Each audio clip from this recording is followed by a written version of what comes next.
नमस्कार, आदाब, सत श्री अकाल, जय हिंद दोस्तों। आपका स्वागत है अफसर इंस्टीट्यूट में।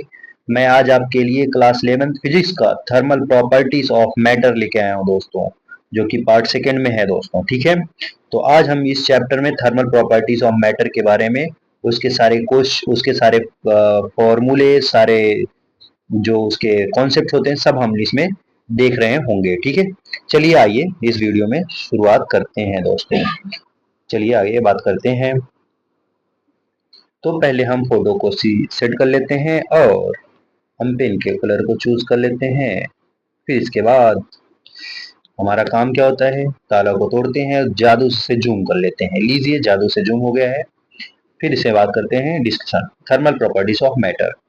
बेसिकली इस चैप्टर में हम लोग क्या पढ़ेंगे दोस्तों, पहले हम लोग टेम्परेचर स्केल के बारे में पढ़ेंगे कि हम लोग जो स्केल जो पढ़ते हैं उसको कैसे मेजर करते हैं, जो टेम्परेचर स्केल होता है उसमें कैसे मेजर करते हैं। ठीक है, पहले एक स्केल में जो 0 डिग्री से 100 डिग्री सेल्सियस मेजर किया तो उसमें कितने यूनिट होते हैं, एक दो तीन चार, ऐसे कितने यूनिट होते हैं, 100 यूनिट होते हैं। ऐसे कितने यूनिट होते हैं, 100 यूनिट होते हैं। ठीक है, ऐसे अगर मान लीजिए वही टेम्परेचर स्केल अगर मान लीजिए केल्विन में हो, तो वो केल्विन अगर 0 डिग्री सेल्सियस पे है तो यहाँ पे केल्विन में करेंगे तो 273 केल्विन आएगा। ठीक है, और 100 डिग्री सेल्सियस पे कितने केल्विन में, 373 केल्विन पे आएगा। तो टोटल कितने यूनिट्स हो गए, 100 यूनिट्स हो गए। इसका माइनस इसका करेंगे तो 100 यूनिट्स आएगा। ठीक है, 373 माइनस 273 करेंगे, 100 यूनिट्स आएगा। अगर डिग्री यही डिग्री सेल्सियस स्केल को अगर हम फॉरेन हाइट में कन्वर्ट करें तो कितने होगा, ये 0 डिग्री सेल्सियस पे जो कितने बराबर होगा, 32 फॉरेन हाइट पे, या 100 डिग्री सेल्सियस बराबर कितना होता है, 212 फॉरेन हाइट, या इसमें कितने यूनिट होते हैं दोस्तों, कह सकते हैं 180 यूनिट्स होते हैं, 180 यूनिट्स होते हैं। ठीक है, समझ गए? आई होप यहाँ तक समझ गए होंगे, कोई दिक्कत वाली बात नहीं होगी। चलिए आगे बात करते हैं। आगे इसी में बात करते हैं दोस्तों। फिर अगर टेम्परेचर उसका एक टेम्परेचर दिया है, दूसरे में कन्वर्टेबल किया जाए, कन्वर्टेबल क्वेश्चन पूछा जाता है, अब उसमें कैसे करेंगे।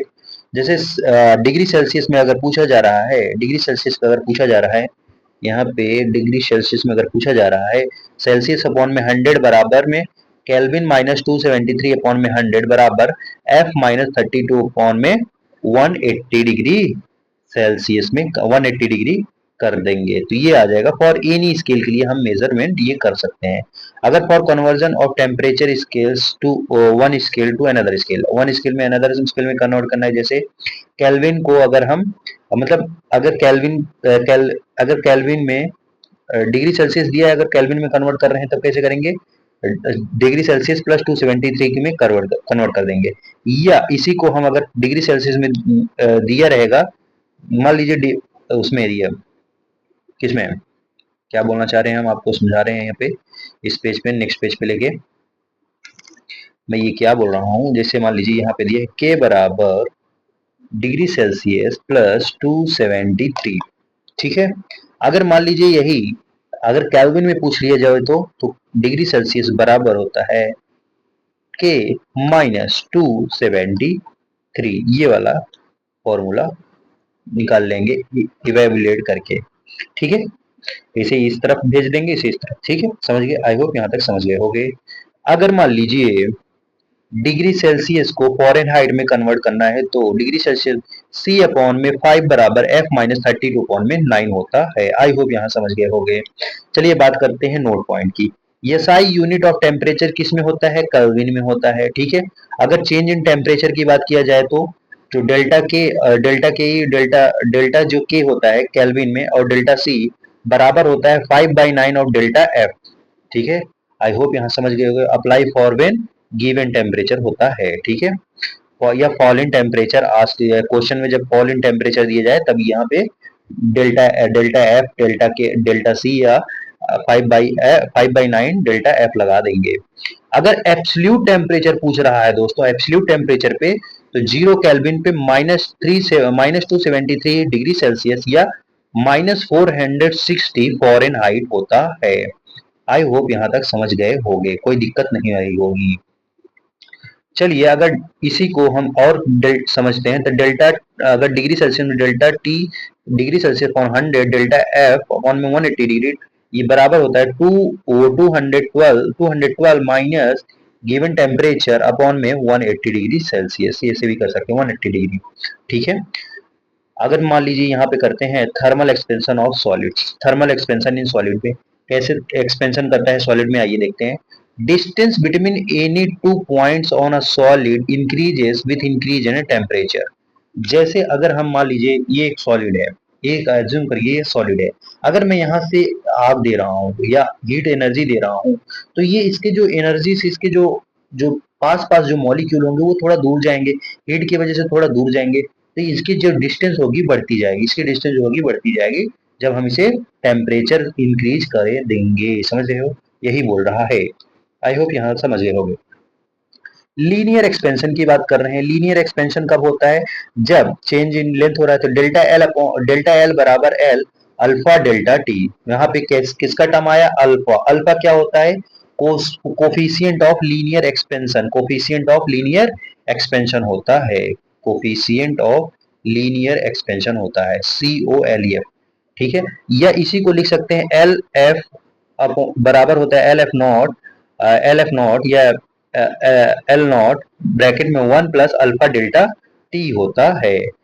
अगर मान लीजिए जब टेम्परेचर सेम टेम्परेचर पे पूछे तो क्या होगा, तो वहां पे सॉरी यहाँ पे L1 लिखा है, F alpha one L one बराबर अल्फा टू एल टू होता है। समझ गए, आई होप यहाँ तक समझ गए होगी, कोई दिक्कत वाली बात नहीं होगी।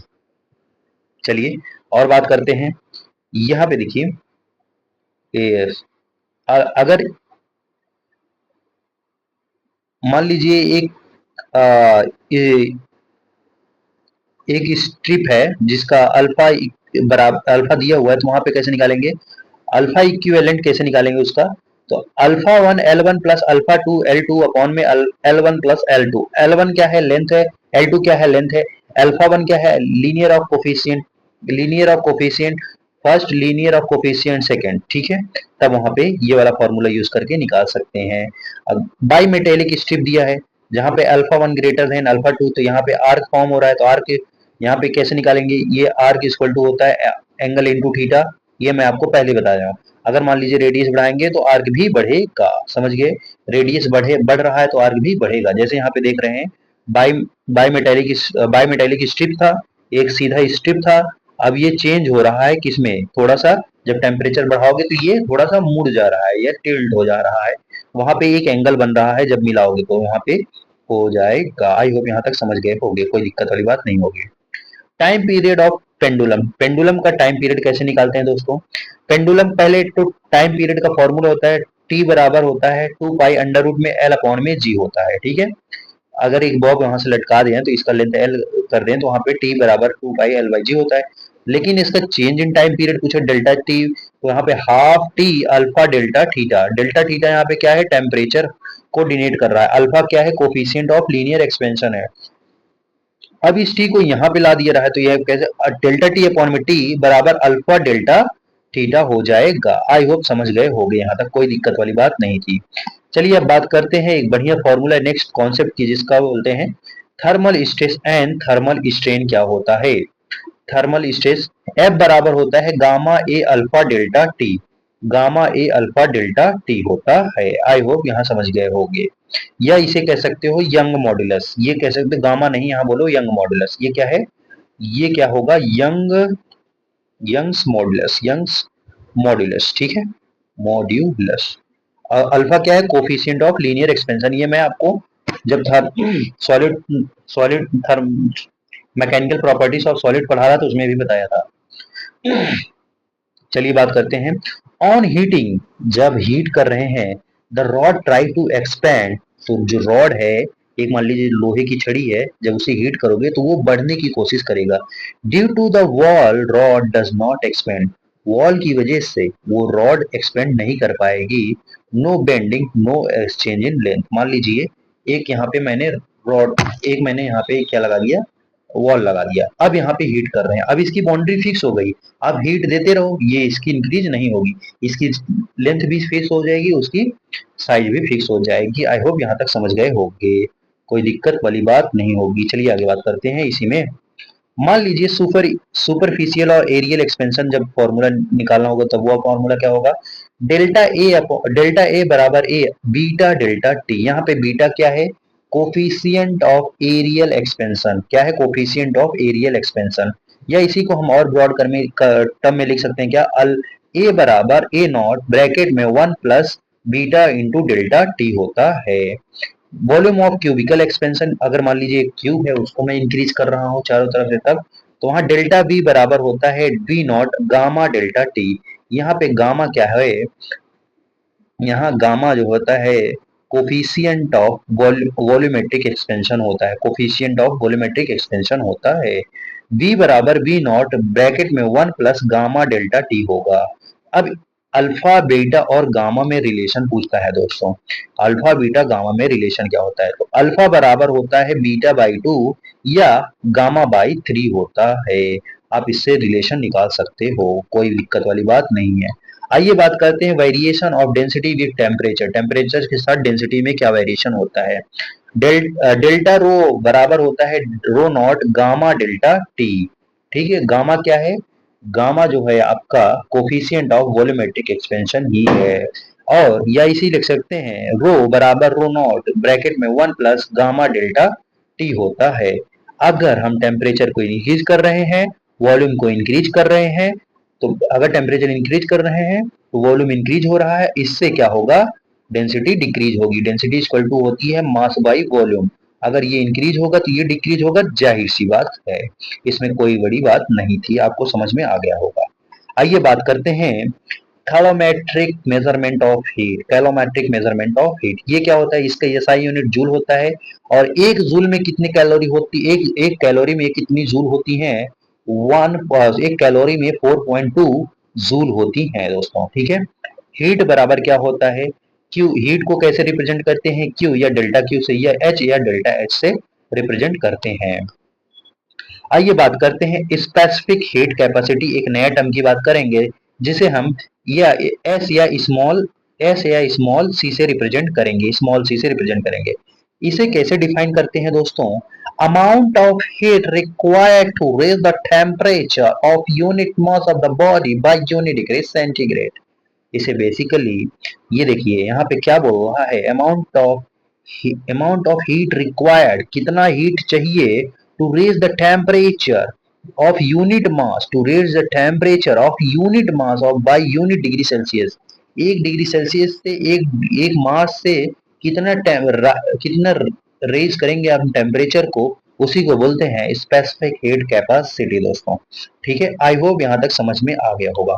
मान लीजिए यहाँ पे स्मॉल चेंज करें तो 1 अपॉन में M D Q by D T से करेंगे। यहाँ डी टी क्या है, टेम्परेचर को डिनोट कर रहा है। आई होप यहाँ समझ गए होगे। ठीक है, या इसी को अगर मैं क्यू के टर्म में लिख रहा हूँ, हीट के टर्म में लिख रहा हूँ, एनर्जी के टर्म में लिख रहा हूँ, क्यू बराबर एम सी डेल्टा टी होता है। अगर मान लीजिए ये वेरिएबल है, स्पेसिफिक हीट वेरिएबल है, तो M integrate C into delta T हो जाएगा या डी टी हो जाएगा। Specific heat of water 4.2 joule per gram पर डिग्री सेल्सियस, याद रखिएगा। स्पेसिफिक हीट ऑफ कॉपर क्या होता है, 0.42 जूल पर ग्राम पर डिग्री सेल्सियस होता है। आई होप यहाँ समझ गए होंगे, समझ गए। या इसी को हम लिख सकते हैं 1 कैलोरी के बराबर होता है। ठीक है, आई होप समझ गए होंगे। चलिए आइए नेक्स्ट पेज पे मूव करते हैं। जैसे ही नेक्स्ट पेज पे मूव करते हैं तो हमारा क्या आ जाता है, एक नया टॉपिक आ जाता है। पहले हम क्या करेंगे, ताला को तोड़ेंगे, तोड़ लिए ताला, फिर से जादू से जूम कर लेंगे, नीचे जूम कर लिया। ठीक है, ताला को तोड़े और जादू से जूम कर लिया। अब हम धीरे धीरे पढ़ते हैं। Principle of calorimetry, principle of calorimetry में क्या, किस पे बेस है दोस्तों, conservation of energy. Principle of calorimetry किस पे बेस है, पहले यही क्वेश्चन उठेगा, कंजर्वेशन ऑफ एनर्जी के ऊपर बेस है। If there is no loss of heat, अगर वहां पे कोई हीट लॉस नहीं हो रहा है तो तब वहां पे बोला जा रहा है heat loss by body, hot body बराबर heat gain by cold body. अब यहाँ पे एक एक्सपेरिमेंट कर सकते हो आप, बहुत सिंपल सा एक्सपेरिमेंट। एक लीजिए गर्म पानी, एक लीजिए ठंडा पानी, दोनों में हाथ डुबो दीजिए। आप थोड़ी देर बाद देखेंगे आपको ठंडा और गर्म महसूस होना बंद हो जाएगा, तो वहां पे इक्विलिब्रियम अटेन हो जाएगा। ये बाकी आप ये एक्सपेरिमेंट अवॉइड भी कर सकते हैं क्योंकि आपका हाथ जल सकता है और हाँ ठंडे होने की वजह से आपको सर्दी भी लग सकती है। आइए बात करते हैं नोट पॉइंट की। नोट कितने की है? बहुत ज्यादा बड़ी नोट है। क्या बोल रहा है? वेसल्स का टेम्परेचर वही होगा जो उसके अंदर मास रखा है। वेसल्स का टेम्परेचर वही होगा जो उसके अंदर मास रखा है। ठीक है, अभी मैं इसको और डिटेल में बताऊंगा जब लास्ट में ये कर रहे होंगे क्योंकि अभी समझ नहीं आएगा। यहाँ पे लिखिए क्यू जो एनर्जी है कोल्ड बॉडी बराबर एनर्जी ऑफ हॉट बॉडी के हो जाएगा। आइए एक नया कॉन्सेप्ट की बात करते हैं जिसका नाम है हीट कैपेसिटी। ये क्या बोला है दोस्तों? इसे हम कैपिटल सी से रिप्रेजेंट करते हैं। Amount of heat required to raise the temperature whole body by unit degree centigrade. अब यहाँ पे मास का कोई टर्म नहीं आया तो यहाँ पे आ जाएगा सी बराबर क्यू अपॉन में डेल्टा टी, जूल पर खगोलीय SI यूनिट है। अब इसी को हम स्पेसिफिक हीट अगर टर्म में लिखना होता है सी बराबर एम इंटू सी लिखते हैं। मास से मल्टीप्लाई कर दोगे, mass into specific heat capacity से मल्टीप्लाई कर दोगे तो वो हीट कैपेसिटी आ जाएगी। आई होप यहाँ समझ गए होंगे। आइए बात करते हैं वाटर इक्विवेलेंट। वाटर इक्विवेलेंट क्या होता है? It is amount of mass of water whose heat capacity equal to the heat capacity of given body। क्या बोला दोस्तों? ये वाटर का वह अमाउंट है जिसका हीट कैपेसिटी बराबर होता है heat capacity of given body. तो heat capacity of water equivalent बराबर heat capacity of the body हो जाता है, जो कि M W of water, mass of water या heat capacity mass of water specific heat capacity of water बराबर mass of body specific heat capacity of body के बराबर कर देंगे तो ये हो जाएगा। अभी और डिटेल में पढ़ेंगे अभी आगे चल के लास्ट में। ठीक है, लैटेंट हीट की बात करते हैं। ये क्या होता है latent heat? Amount of heat required to change the state of unit mass, मतलब unit mass of the body. यहाँ पे ये L equal to Q by M से रिप्रेजेंट करते हैं एट अ कांस्टेंट। ठीक है, या इसी को लिख सकते हैं Q equal to M L. ये कब यूज होता है दोस्तों? State change at a constant temperature. यहाँ पे टेम्परेचर सेम होता है, जब टेम्परेचर सेम होता है तो इसका स्टेट चेंज होता है। टेम्परेचर सेम होता है तो स्टेट, कोई सॉलिड से लिक्विड बन रहा है, कोई सॉलिड से या लिक्विड से गैस बन रहा है, कोई सॉलिड से डायरेक्ट ही गैस बन रहा है, तो वहां पे ये चीज यूज होता है। ठीक है, लैटेंट हिंट ऑफ वेपराइजेशन की बात करते हैं, जैसे कि 1 ग्राम ऑफ वाटर का इसका जब वेपराइजेशन करेंगे तो 540 कैलोरी पर ग्राम यूज होता है। ठीक है, अगर latent heat of fusion of melting point की बात कर रहे हैं तो वहां पे 80 कैलोरी पर ग्राम आता है। ठीक है, आई होप यहाँ तक समझ गए होंगे। 80 आता है, यहाँ पे नीचे कट गया है तो उससे जाने दीजिए, मैं यहाँ पे जो लिखाया हूँ वो आपको याद रखना है। 80 कैलोरी आता है, समझिए। आई होप समझ गए होंगे। चलिए आगे बात करते हैं हीट कर्व की। अब दोस्तों जो इतना टर्म पढ़ के आए हो ना, अब वहां से शुरू होता है। मान लीजिए एक आइस का क्यूब लिया, एक आइस का क्यूब लिया। आइस क्यूब को जब हम आइस क्यूब ले रहता है तो उसका माइनस में टेम्परेचर रहेगा -5 डिग्री सेल्सियस। अब उसका टेम्परेचर पहले चेंज हुआ -5 से 0 डिग्री सेल्सियस आया। यहाँ पे टेम्परेचर चेंज हो रहा है तो कौन सा टर्म आएगा? यहाँ पे स्पेसिफिक हीट कैपेसिटी टर्म आएगा, Q equal to M C delta T वाला आएगा। ठीक है, यहाँ पे जब आइस से वाटर चेंज हो रहा है, यहाँ पे देखेंगे टेम्परेचर नहीं चेंज हो रहा है, सिर्फ और सिर्फ स्टेट चेंज हो रहा है, तो इसका मतलब यहाँ पे कौन सा टर्म आएगा? आपका ये वाला टर्म आएगा दोस्तों, लैटेंट हीट वाला टर्म आएगा, क्योंकि ये जब स्टेट चेंज होता है तब यूज होता है। ठीक है, लैटेंट हीट ऑफ फ्यूजन की बात होगी यहाँ पे, समझ गए।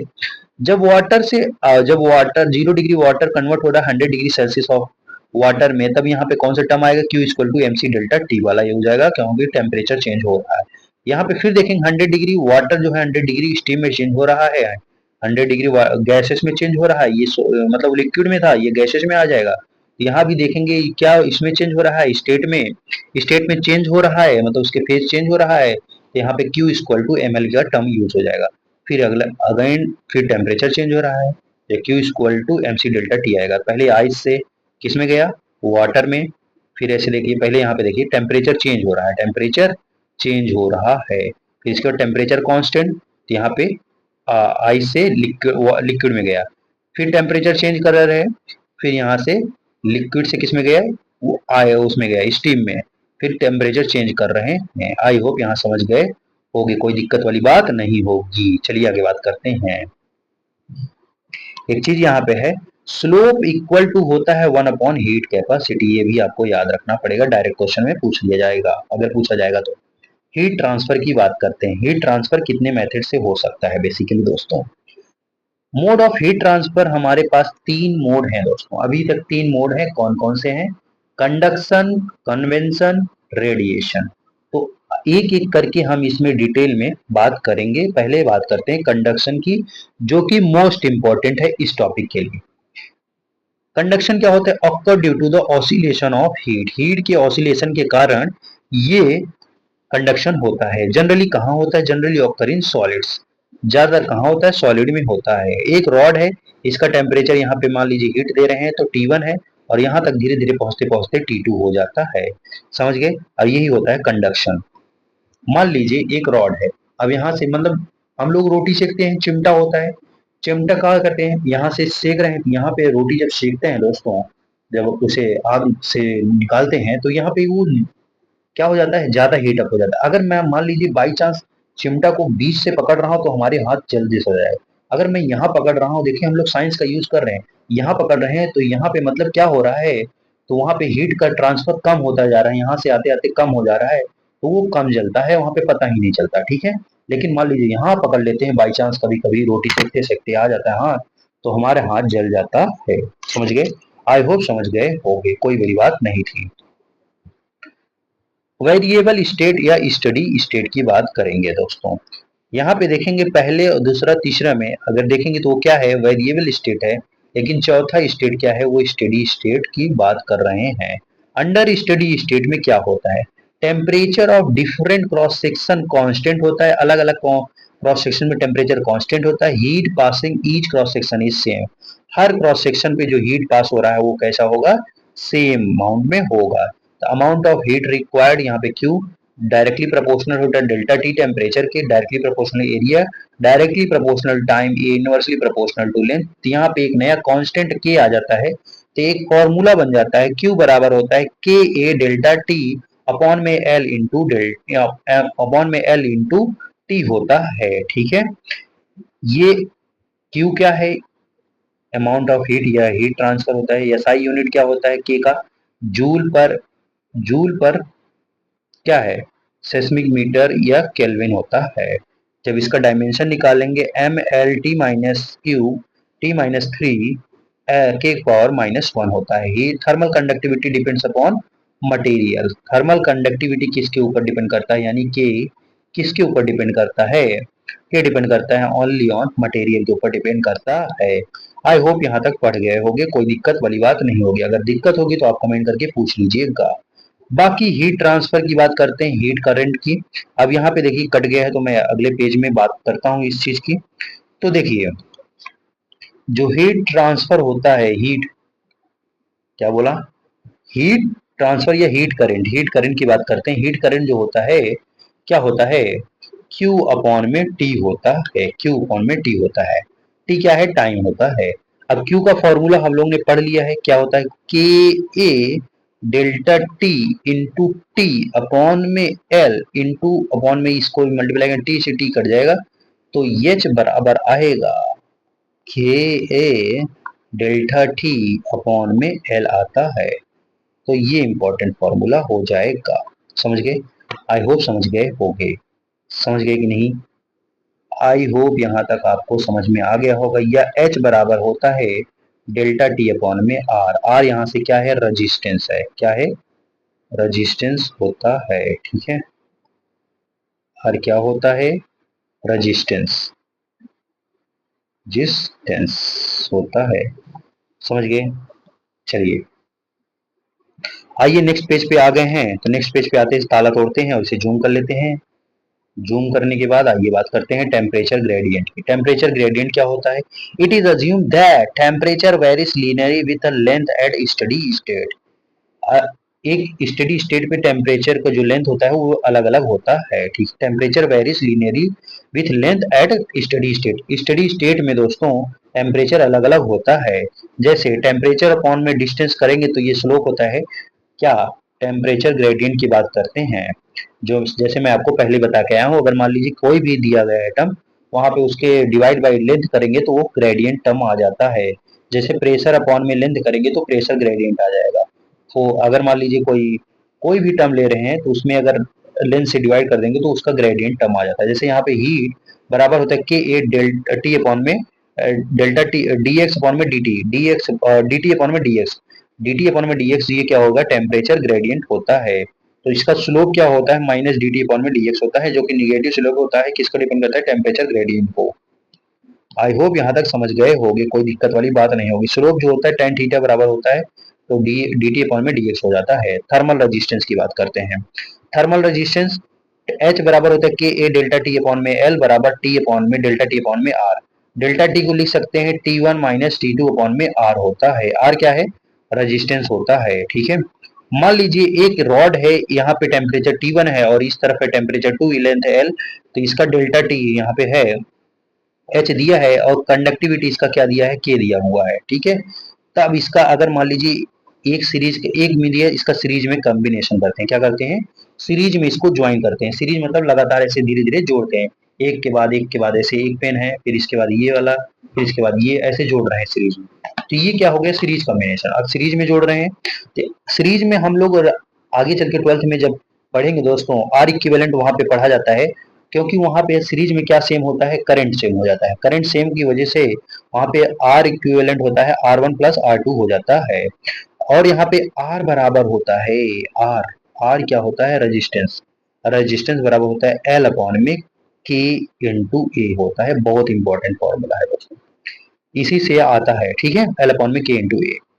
अब यहाँ पे रेजिस्टेंस नहीं पूछता है दोस्तों, इस क्वेश्चन में रेजिस्टेंस नहीं पूछता है। इस क्वेश्चन में आपसे पूछता है क्या, आपसे पूछेगा conduct equivalent conductance, equivalent conductance के बारे में पूछेगा। जब इसमें करेंगे सीरीज में तो यहाँ पे जब फॉर्मूला सॉल्व करेंगे तो के इक्विवेलेंट इसका आएगा के वन प्लस के टू, इसका के वन प्लस इसका के टू कर देंगे तो आ जाएगा। समझ गए, आई होप समझ गए होंगे। अगर समझ गए तो आइए आगे बात करते हैं। जैसे इस बेस में पॉइंट करते हैं, फाइंड द जंक्शन, मान लीजिए इस जंक्शन पे के इक्विवेलेंट क्या होगा, ठीक है। के इक्विवेलेंट जो इसका आएगा, मान लीजिए if two rods of length are same, अगर इसका लेंथ सेम दे दिया है तब इक्विवेलेंट का आएगा तो टू के वन के टू अपॉन में K one plus K to आएगा। इसी फॉर्मूले पे रख के देंगे तो आ जाएगा दोस्तों ये वाला फॉर्मूला पे। समझ गए, इसी पे रखेंगे, ये मेन फॉर्मूला है, इसी से आ जाएगा। आई होप समझ गए होंगे। आइए पैरेलल कॉम्बिनेशन की बात करते हैं। पैरेलल कॉम्बिनेशन, अब इस मान लीजिए ये पेन है, अब इसके ऊपर यहाँ पे नीचे लगा दिया, ये क्या हो जाएगा, पैरेलल कॉम्बिनेशन। पैरेलल कॉम्बिनेशन में यहाँ पे क्या होता है, पैरेलल कॉम्बिनेशन में लेंथ सेम रहता है, एरिया क्या हो जाता है, डिफरेंट हो जाता है। H equal to H one plus H two, तो यहाँ पे डेल्टा डेल्टा टी अपॉन में R equivalent, delta T upon में R equivalent one plus delta T R equivalent, तो वन अपॉन में आर इक्विवेलेंट, वन अपॉन में R one plus one upon R equivalent आ जाता है पैरेलल में। R one plus R two upon R one into R two upon में R one plus R to होता है। ये तो पैरेलल कॉम्बिनेशन में हम लोग पढ़ के आएंगे या पढ़ेंगे, ठीक है। तो यहाँ से के इक्विवेलेंट आता है दोस्तों, बहुत मोस्ट इंपॉर्टेंट फॉर्मूला है। के इक्विवेलेंट आता है K one A one plus K two upon में A one plus A two आता है, जहाँ पे आर वन की वैल्यू एल अपॉन में K one A one, R two की वैल्यू एल टू अपॉन में के टू ए टू आता है। नोट पॉइंट बात करते हैं, बोथ, अगर both area, if both area are equal then equivalent conduction यहाँ पे आ जाता है। अगर बोथ एरिया सेम है तो के one plus K two upon में टू हो जाता है, क्योंकि बोथ एरिया आर सेम हो जाता है। आई होप समझ गए होंगे। आइए इसमें बात करते हैं growth of ice of lake, कैसे ग्रोथ होता है। जो लेक होता है, बड़े बड़े लेक होते हैं दोस्तों, वहां पे देखते हैं कि वो बर्फ बन जाता है। वो बर्फ क्यों बनता है, आइए हम आपको साइंस की मदद से, फिजिक्स की मदद से बताते हैं कि वहां पे क्या होता है। Q latent heat of fusion बराबर होता है क्यू ऑफ कंडक्शन के बराबर, ठीक है। तो वहां पे एक फॉर्मूला लगता है D Y by D T बराबर होता है K into theta rho L Y होता है। ठीक, फॉर्मूला नहीं याद करना है, बस आपको यहाँ पे याद करना है heat of latent heat of fusion बराबर होता है लेटेंट हीट ऑफ कंडक्शन या हीट ऑफ कंडक्शन के बराबर होता है। बेसिकली क्या होता है दोस्तों, टेम्परेचर जो होता है वाटर का एट बॉइलिंग पॉइंट मैक्सिमम कब होता है 4 डिग्री सेल्सियस पे वो बॉयल भी होने लगता है और ठंड भी होने लगता है। तो मैक्सिमम टेम्परेचर 4 डिग्री सेल्सियस है। अब आइस जो ऊपर हवा चल रही, ठंडी ठंडी हवा चल रही, मानसून ठंडा हो रहा है, ठीक है। अब ऊपर की लेयर क्या होता है, धीरे धीरे जमना शुरू करते हैं, धीरे धीरे जमना शुरू करते हैं। पहले नीचे परत से जमते हैं, एकदम नीचे से नहीं जमते, एक पहले ऊपर वाले समय होता है, यहाँ पे घाव बन जाता है। घाव बन जाता है तो पहले पपड़ी बन जाती है, पपड़ी ऊपर से कवर कर लेती है। ऐसे ये भी होता है दोस्तों, पहले उस पे क्या हो जाता है, एक पतली सी लेयर बनती है, फिर उसके नीचे लेयर बनना शुरू होती है, फिर उसके नीचे बननी शुरू होती है, फिर उसके नीचे, और ऐसे बनती रहती है दोस्तों, ऐसे बनती रहती है, कई सारी लेयर बनती थी और एक ठीक लेयर बनता है जिसके ऊपर हम आइस स्केटिंग करते हैं। समझ गए? आई होप समझ गए होंगे। चलिए बात करते हैं रेडिएशन की। क्या होता है radiation? Radiation done by all solid liquid and gases, सभी के द्वारा रेडिएशन होता है दोस्तों। The process of heat transfer from the process of heat transfer from one place to another place without heat requiring heat medium दोस्तों। Basically no medium required for the radiation in its electromagnetic wave.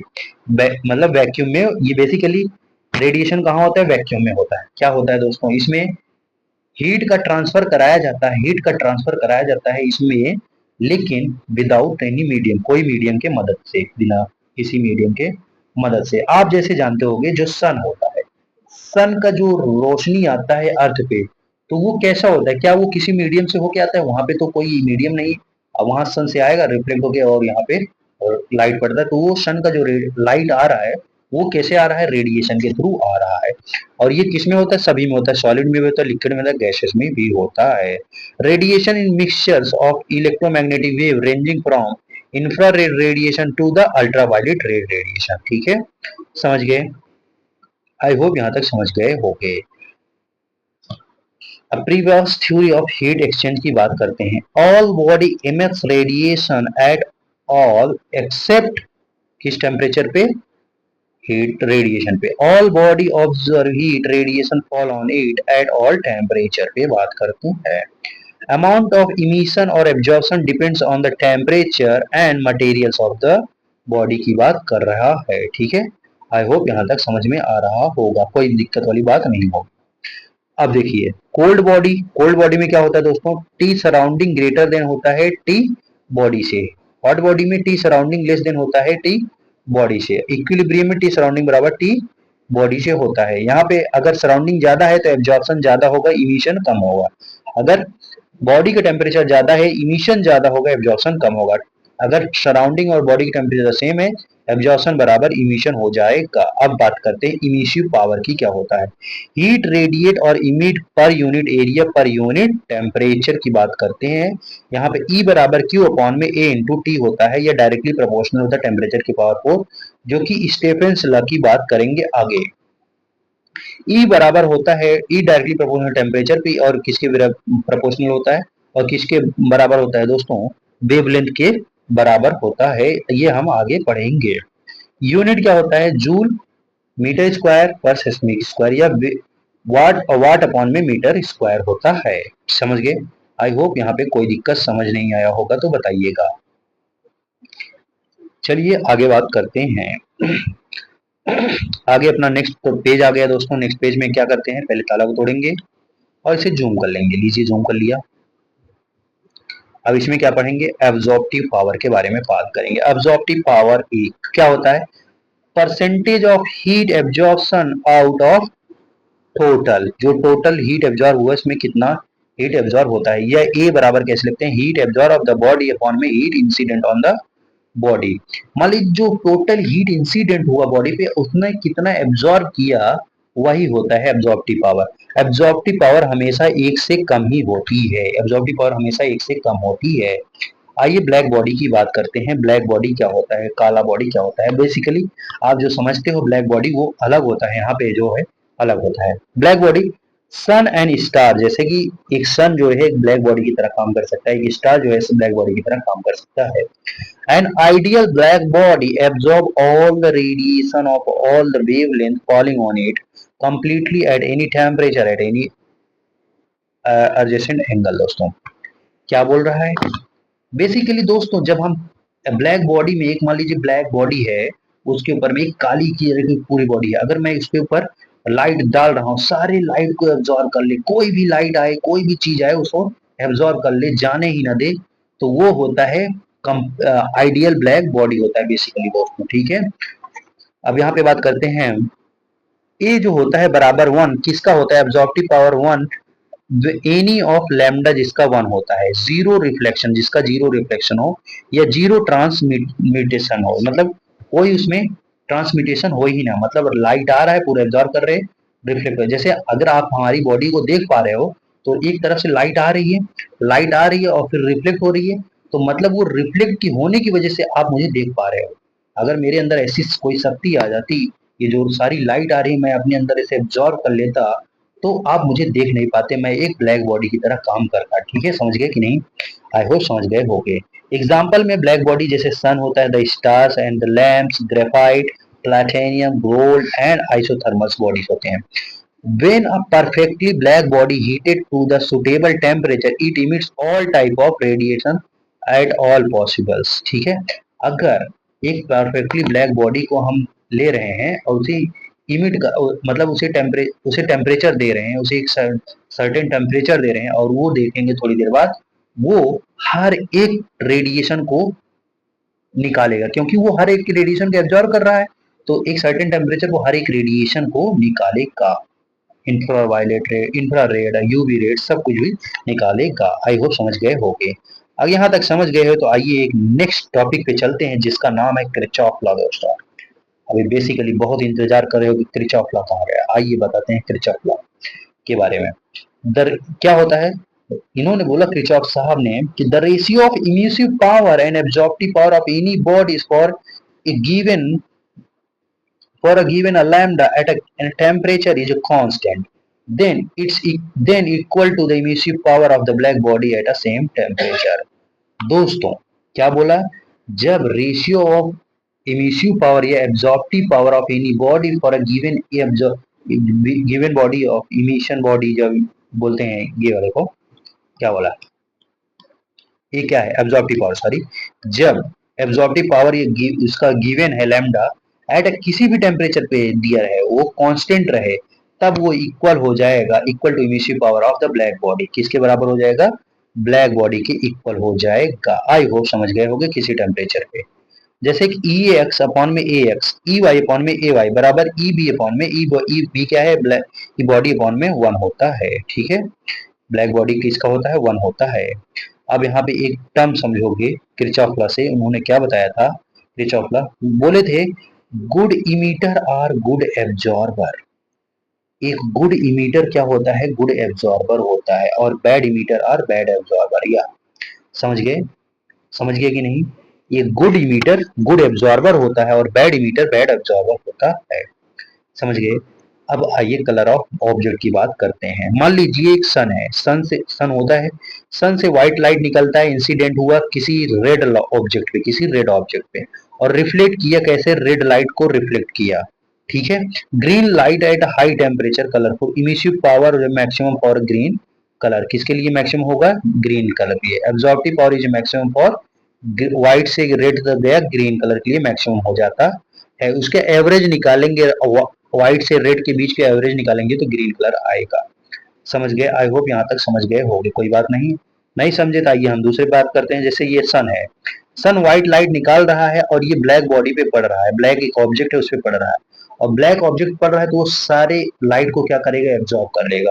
Reflection absorb all the colour, ये क्या करेगा, सभी colour को absorb कर लेगा। It is a very good absorbent होता है। ठीक है, अगर मान लीजिए एक व्हाइट लाइट है, व्हाइट लाइट को मैं यहाँ पे सॉरी एक सन है, सॉरी यहाँ पे एक सन होगा, यहाँ सन होगा, सन से अगर आ रहा है लाइट और यहाँ पे व्हाइट ऑब्जेक्ट है, अब यहाँ पे क्या करेगा, व्हाइट ऑब्जेक्ट जो होता है पुअर एब्जॉर्बर होता है, वो सारे लाइट को रिफ्लेक्ट करता जाता है। आई होप समझ गए होंगे, कोई बड़ी बात नहीं थी। आइए एक नए कॉन्सेप्ट की बात करते हैं जिसका नाम है veins displacement law. Veins displacement law क्या होता है, क्या बोला दोस्तों? फॉर अ ब्लैक बॉडी इन्होंने बताया इंटेंसिटी और वेवलेंथ का रिलेशन इन्होंने बताया क्या, कि अगर सॉरी लैम्डा और टेम्परेचर का इन्होंने रिलेशन बताया, क्या बताया कि बी बराबर होता है, बी एक कांस्टेंट होता है, बेन्स कांस्टेंट बराबर होता है lambda max into T, lambda max into T.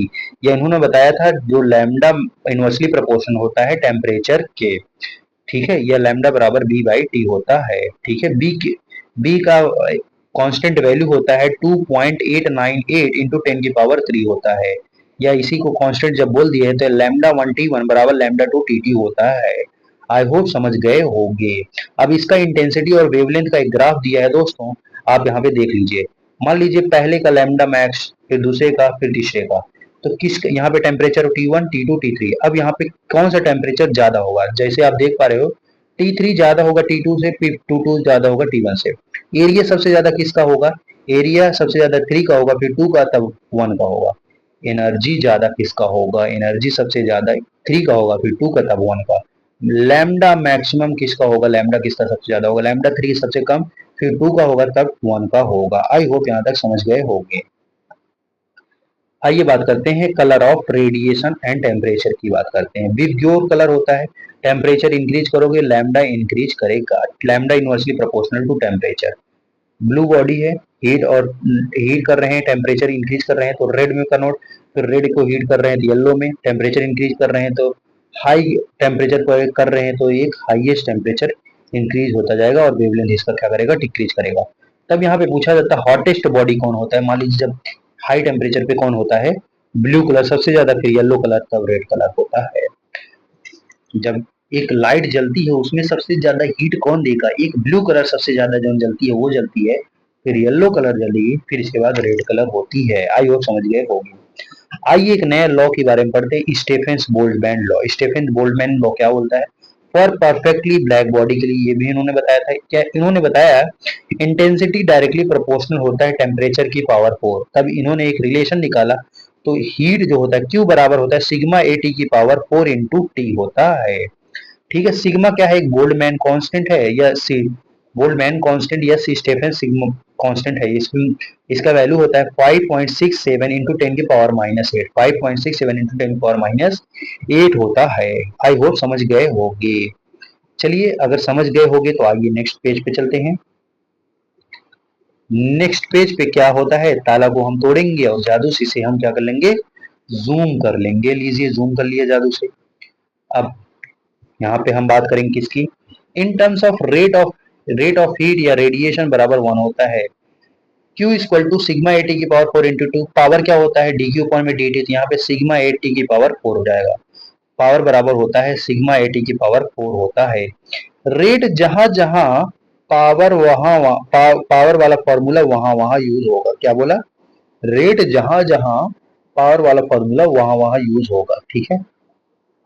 Emissivity अगर निकालेंगे दोस्तों, 0 से ज्यादा होता है और 1 से कम होता है। For an another body equal to, another कोई दूसरी बॉडी होगा तो उसका पावर क्या होता है? Power equal to E sigma power T की पावर 4 होता है। फॉर ब्लैक बॉडी ई की वैल्यू 1 हो जाती है, ब्लैक बॉडी के लिए ई की वैल्यू 1 हो जाती है, ई की वैल्यू हो जाए पी बराबर सिग्मा ए टी की पावर 4 होता है।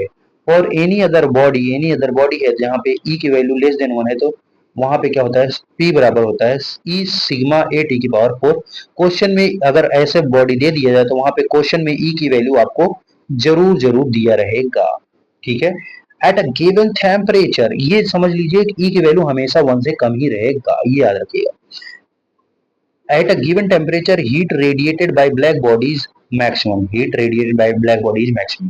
When surrounding temperature is given, अगर surrounding temperature दिया है, पावर रेडिएशन होता है सिग्मा एटी की पावर 4, पावर एब्जॉर्ब भी होता है सिग्मा एटी की पावर 4। टी टेम्परेचर ग्रेटर होता है टेम्परेचर ऑफ सराउंडिंग से।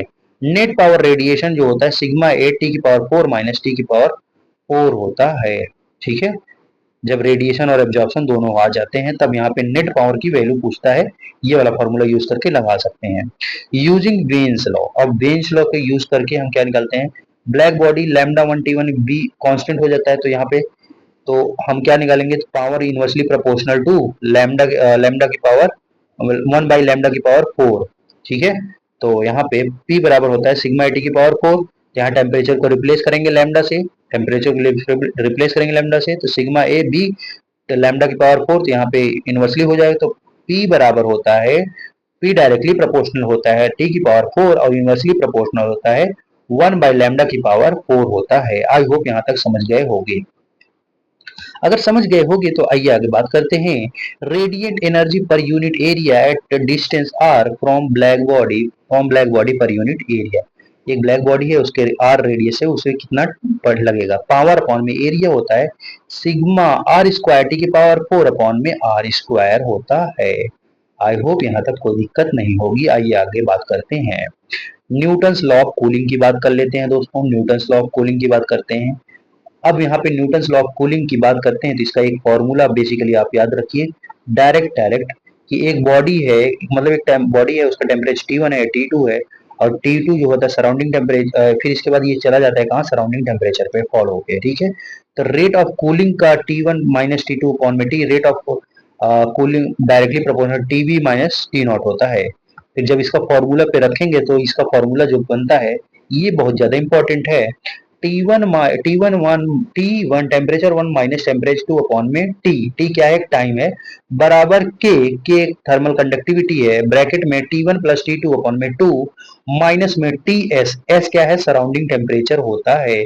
सराउंडिंग टेम्परेचर बेसिकली आपको क्वेश्चन में मेंशन रहेगा 25 डिग्री सेल्सियस, 20 डिग्री सेल्सियस वहां पे लिया जाएगा। ठीक है, अब यहाँ पे एक बढ़िया टर्म आ जाता है दोस्तों, वो सीखना बहुत ज्यादा जरूरी है। Rate of cooling decreases with time. Rate of cooling क्या होता है, डिक्रीज करता है टाइम के अनुसार। ठीक है, यहाँ पे देखिए एग्जांपल में, जैसे कि 70 डिग्री से 60 डिग्री पे जा रहा है तो 10 डिग्री सेल्सियस से 60 से 50 डिग्री 10 डिग्री, फिर 50 से 40 भी जा रहा है 10 डिग्री सेल्सियस।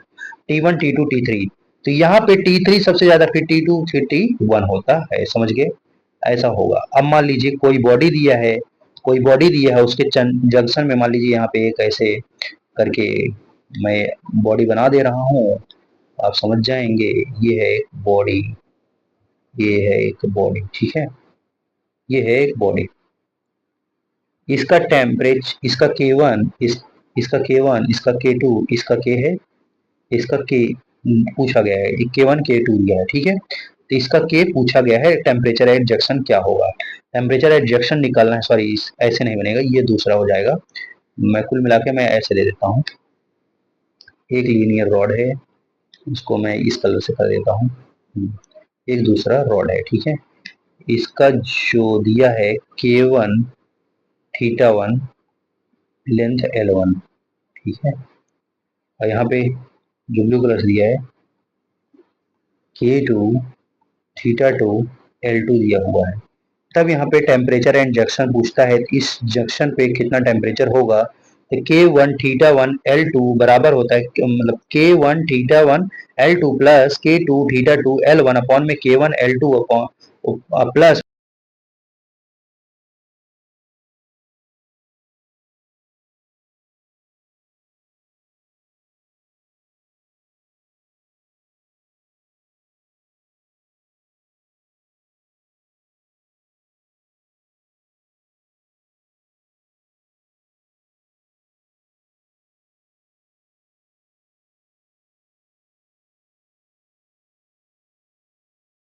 कीजिएगा दोस्तों, एक सर जी का फोन आ रहा है, कोई दिक्कत नहीं।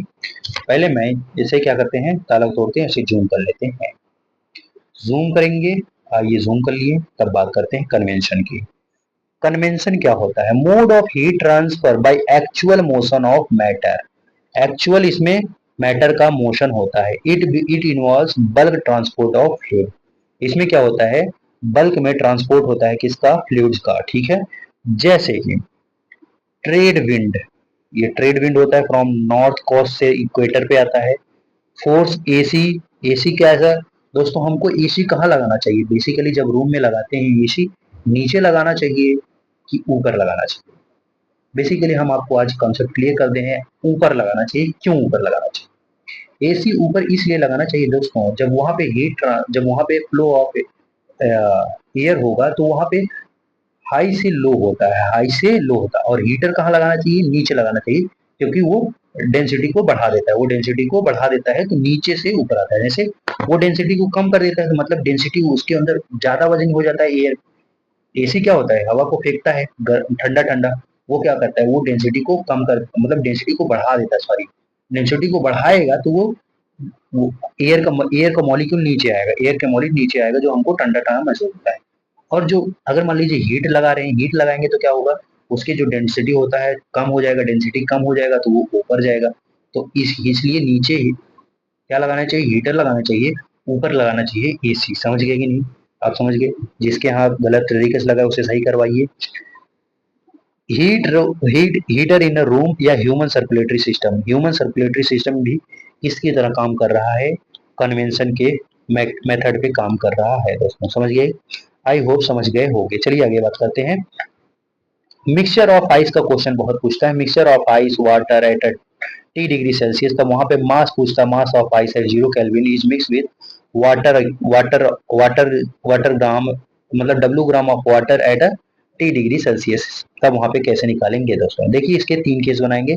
एक महान लीजेंडरी टीचर ने पढ़ाया तो हमने उनसे सीख के हम आपको पढ़ा रहे हैं। दोस्तों आइए बात करते हैं। इसमें 3 केस बनेंगे, 3 केस बनेंगे, ठीक है? Case 1, case 2, case 3। अगर मान लीजिए एम एल बराबर होता है weight, weight W T, W into T, ठीक है? तब वहां पे क्या होगा? टेम्परेचर मिक्सचर 0 हो जाएगा। तो मास ऑफ आइस, ये मास ऑफ आइस है, ये वेट ऑफ द बॉडी है। तो यहाँ पे हो जाएगा मास ऑफ आइस 0, तो यहाँ पे मास ऑफ वाटर बराबर हो जाएगा, मास ऑफ वाटर क्या हो जाएगा? जो मास of ice plus mass of water हो जाएगा। क्या बोला? जब एम एल बराबर हो जाता है किसके? एम एल बराबर हो जाता है डब्ल्यू इंटू टी के, तो टेम्परेचर मिक्सचर बराबर हो जाएगा, टेम्परेचर मिक्सचर 0 हो जाएगा और एम जो होता है आइस का 0 हो जाएगा। तो वहां पे मास ऑफ वाटर हो जाएगा, मास of ice plus water, mass of water जो पहले से ही दिया रहेगा। के सेकंड लेते हैं। तो जहाँ पे Q equal to M L दिया है, Q equal to, sorry, M L जो होता है ज्यादा हो जाए, mass of ice into latent fusion ज्यादा है, वेट ऑफ बॉडी क्यू, या इसे लिखते हैं एम एल बराबर एम सी डेल्टा टी से ज्यादा हो जाए, तब वहां पे क्या होगा? एम सी डेल्टा टी से, यहाँ पे सॉरी, यहाँ पे कर लेते हैं M C, M S delta T से ज्यादा, एम एस डेल्टा टी से, एम एस डेल्टा टी से ज्यादा हो जाए तब क्या होता है? तो वहाँ टेम्परेचर ऑफ मिक्सचर 0 रहेगा। तो मास ऑफ आइस जो होगा, मेल्टेड मास ऑफ आइस, तो वहां पे मतलब क्या होता है? वहां पे कुछ मास आइस का मेल्ट हो जाएगा, तब वहां पे मास ऑफ आइस मेल्ट जो निकलेगा, wait of body into temperature upon में एल जो है लेटेंट हीट ऑफ फ्यूजन कर देंगे तो आ जाएगा। अब केस थर्ड, एक नया केस बन रहा है, तो यहाँ पे एम एस डेल्टा टी ज्यादा होगा एम एल से, तब वहां पे क्या होगा? Temperature mixture weight, weight of body into T minus में M into L, weight of water, sorry, weight of water into T minus में एम एल अपॉन में एम प्लस डब्ल्यू। एम क्या है? मास ऑफ आइस, डब्ल्यू क्या है? Wait of water है। ये आ जाता है टेम्परेचर ऑफ मिक्सचर का फॉर्मूला। समझ गए कि नहीं? आई होप यहाँ समझ गए होंगे। आइए नेक्स्ट फॉर्मूले पे चलते हैं। मान लीजिए एक रॉड है, इसका टेम्परेचर T1 है, T2 है, यहाँ पे कुछ डिस्टेंस पे चल के, इसका लेंथ L है, कुछ डिस्टेंस चल के यहाँ पे Tx है टेम्परेचर। अब इसका रिलेशन निकालना है तो यहाँ पे निकालेंगे T1 माइनस T2 अपॉन में L बराबर T1 माइनस Tx अपॉन में x हो जाता है। ये डायरेक्ट आ जाता है। अब दोस्तों यहाँ आ गए हो पढ़ के, तो यहाँ पे आके अपना थर्मल प्रॉपर्टी ऑफ मैटर समाप्त हो जाता है। अब समाप्त हो जाता है तो आपको मैं लास्ट में क्या देना चाहूंगा? प्यारा प्यारा सा थैंक यू। दोस्तों क्या देना चाहूंगा? थैंक यू देना चाहूंगा, लेकिन अच्छे तरीके से देना चाहूंगा दोस्तों।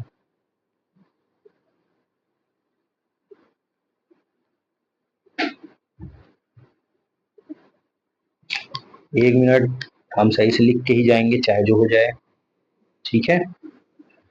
प्यारे तरीके से मैं थैंक यू देना चाहूंगा आप लोग को दोस्तों।